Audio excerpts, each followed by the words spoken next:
दोस्तों हमारे मन में यह सवाल जरूर उठता होगा कि आखिर आर्टिकल 370 के हटने से हमारे संविधान के भाग 1 यानी आर्टिकल 1 में क्या इफेक्ट आता है।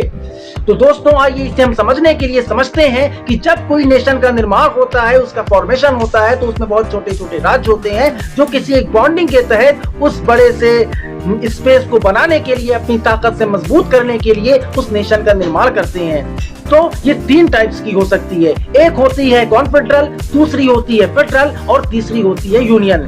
अब कॉन्फेडरल और फेडरल को आप एक ही समझिए, बस ये है अंतर रहता है कि कॉन्फेडरल छोटा भाई है, फेडरल उसका बड़ा भाई है। दोनों में एक बॉन्डिंग होती है, पार्टनरशिप डीड होती है। कॉन्फेडरल में बहुत ही लचीली होती है, फेडरल में थोड़ी सी मजबूत होती है। तो है ये एक दूसरे के छोटे बड़े भाई, जिसमें राज्य कभी भी अपने राष्ट्र को छोड़कर अलग राष्ट्र बना सकता है या किसी अन्य राष्ट्र में शामिल हो सकता है। ठीक है, इसके जस्ट विपरीत होता है यूनियन, जिसमें राज्य के पास कभी भी यह अधिकार नहीं रहता कि वो भविष्य में कभी भी उस नेशन को, उस राष्ट्र को छोड़कर अलग हो सकता है या अपना एक अलग राष्ट्र बना सकता है।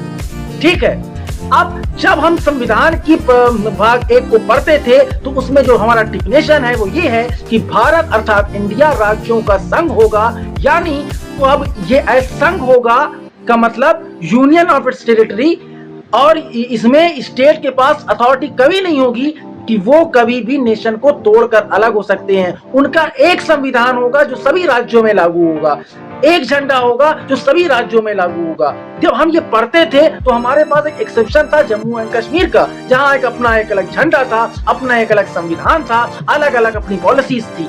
जब धारा 370 को संविधान से हटाया गया तो आर्टिकल 1 में जो हमारा एक्सेप्शन था वो हट गया और अब हमारा राष्ट्र पूर्ण रूप से संघ है। इसी प्रकार से नियमित वीडियो देखने के लिए दोस्तों हमारे चैनल को लाइक करें, सब्सक्राइब करें और प्लीज सपोर्ट करें। जय हिंद, जय भारत।